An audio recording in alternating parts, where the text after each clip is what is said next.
अस्सलामुअलैकुम। SMTV global के साथ मैं हूं आमना अनफाल। सबसे पहले न्यूज़ हेडलाइंस।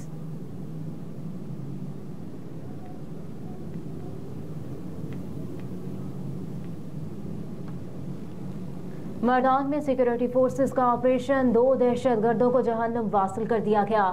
पाक फौज के शोबा ताल्लुकात आमा ने बताया कि सिक्योरिटी फोर्सेस ने मर्दान में दहशतगर्दों की मौजूदगी की इत्तला पर इंटेलिजेंस बेस्ड ऑपरेशन किया। फायरिंग के तबादले में 2 दहशतगर्दों को जहन्नुम वासिल कर दिया गया। ISPR के मुताबिक मारे गए दहशतगर्दों से असलहा, गोला बारूद और धमाका खेज मवाद बरामद कर लिया गया। हलाक होने वाले दहशतगर्द इलाके में दहशतगर्दी की मुतादिद कार्रवाइयों में सरगर्म रहे। ISPR के मुताबिक इलाके में पाए जाने वाले किसी दूसरे दहशतगर्द को खत्म करने के लिए क्लियरेंस ऑपरेशन जारी है। मकामी लोगों ने ऑपरेशन को सराहा और सिक्योरिटी फोर्सेस के साथ मुकम्मल ताउन का इजहार किया।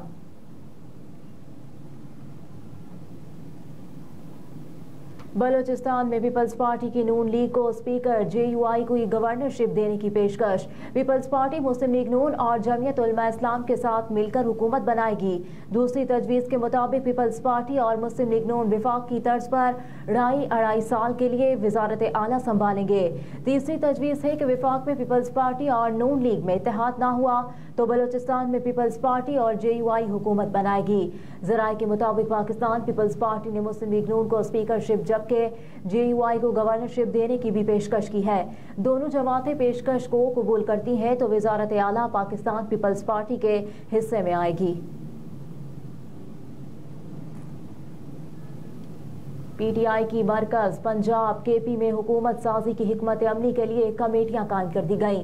कोर कमेटी के जारी एलामी के मुताबिक 8 फरवरी को अवाम ने अपने वोट के जरिए सियासी और जमहूरी पुख्तगी का सिक्का मनवाया। अवाम ने अपने वोट के जरिए बानिए PTI की जमात को वाज़ेह अक्सरियत से नवाजा। अवामी मैंडेट पर डाका डालकर पाकिस्तान को मुजरिमों के हवाले करने की कोशिशों की मजम्मत करेंगे। जारी एलामी में कहा गया, मुस्तरद शुदा गिरोहों के माबेन इक़्तिदार की बंदरबांट अवाम की राय को जूते की नोक पर रखने के मुतरादिफ है। अवाम के वोट की हुर्मत पामाल करने वालों का पार्लियामान के अंदर और बाहर हर जगह पर ताकुब करेंगे। अवाम के मैंडेट की तौहीन पर पूरी दुनिया से आवाज़ें बुलंद हो रही हैं। पीपल्स पार्टी की सेंट्रल एग्जीक्यूटिव कमेटी का इजलास, हुकूमत साजी की मुख्तलिफ तजावीज़ पर गौर। इजलास में पीपल्स पार्टी की सेंट्रल एग्जीक्यूटिव कमेटी के तमाम अरकान शरीक हुए। पीपल्स पार्टी की सेंट्रल एग्जीक्यूटिव कमेटी के इजलास में पीपल्स पार्टी शोबा खवातीन की मरकजी सदर फरियाल तारपुर भी शरीक हुई। इजलास का आगाज 14 जमहूरियत को खराज अकीदत पेश करने से हुआ। पीपल्स पार्टी की सेंट्रल एग्जीक्यूटिव कमेटी के अरकान ने सदर पीपल्स पार्टी आसिफ अली जरदारी और chairman people's party Bilawal Bhutto Zardari की क़यादत पर एतमाद का इज़हार किया। इजलास में आम इंतखाबात और इसके हवाले से अवाम के रद्द अमल पर बातचीत हुई। आम इंतखाबात NA 64 गुजरात में दोबारा गिनती का नोटिफिकेशन। रिटर्निंग ऑफिसर ने फॉर्म 45 के मुताबिक दोबारा गिनती के लिए तमाम उम्मीदवारों और पोलिंग एजेंट्स को सुबह 9 बजे ऑफिस बुला लिया। हल्का NA 64 की 359 पोलिंग स्टेशन के फॉर्म 45 के मुताबिक वोटों की गिनती होगी। आज़ाद उम्मीदवार कैसरा इलाही ने रिटर्निंग ऑफिसर को दोबारा गिनती की दरख्वास्त दी थी।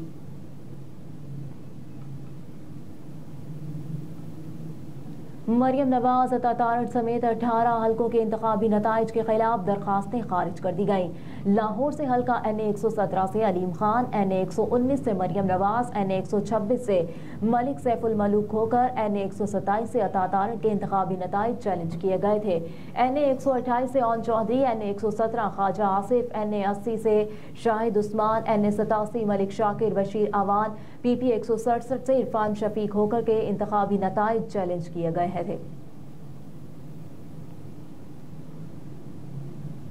पाकिस्तान की गजा के शहर रफा पर इसराइल की फौजी जारहियत की मजम्मत। दफ्तर खारजा की तर्जुमान मुमताज जहरा बलोच ने कहा कि रफा में इसराइल की जारहियत आलमी अदालत इंसाफ की तजवीज़ करदा आर्जी इक़दामात की खिलाफ वर्जी है। इस जारहियत से गजा में इंसानी तबाही में मज़ीद इजाफा होगा। तर्जुमान ने कहा कि आलमी बरादरी और अक़वाम मुत्तहिदा की सलामती कौंसिल इसराइली जारहियत रुकवाने के लिए इक़दाम करे। आलमी बरादरी से मुतालबा करते हैं इंसानियत के खिलाफ जराइम को फौरी बंद कराया जाए। मुमताज़ ज़हरा बलोच ने कहा कि इसराइली जारहियत से गुज़िश्ता 4 महीनों के दौरान होने वाली इंसानी तबाही में मज़ीद इजाफा होगा। ऐसे इक़दामात मुमकिना जंग बंदी के लिए जारी कोशिशों को खतरे में डाल देंगे।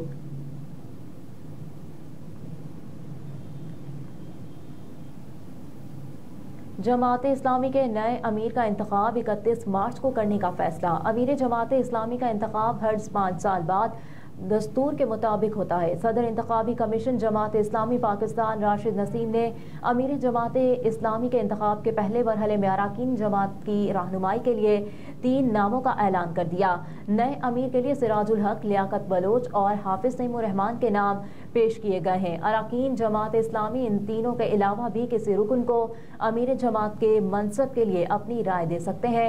अमीर जमात के इंतखाब के तमाम मराहिल 31 मार्च 2024 तक मुकम्मल कर लिए जाएंगे। माह अप्रैल में नए अमीर जमात इस्लामी का ऐलान होगा। जमात इस्लामी पाकिस्तान का इलेक्शन कमीशन सदर राशिद नसीम, दीगर अरकान बिलाल कुदरत भट्ट, सरदार जफर हुसैन, डॉक्टर अताउर रहमान और इंजीनियर इखलाक अहमद पर मुश्तमिल है। पाकिस्तान स्टॉक मार्केट में शदीद मंदी, 100 इंडेक्स 61,000 पॉइंट से नीचे आ गया। कारोबारी हफ्ते के दूसरे रोज ट्रेडिंग के आगाज पर ही पाकिस्तान स्टॉक मार्केट में बड़ी कमी देखने में आई। 300 पॉइंट्स की कमी के साथ 100 इंडेक्स 61,000 पॉइंट से भी नीचे आ गया। पाकिस्तान स्टॉक एक्सचेंज में शदीद मंदी के बायस 100 इंडेक्स 60,768 पॉइंट्स की सतह पर ट्रेड कर रहा है। इलेक्शन के बाद से अब तक 100 इंडेक्स में 3,300 पॉइंट्स की कमी हो चुकी।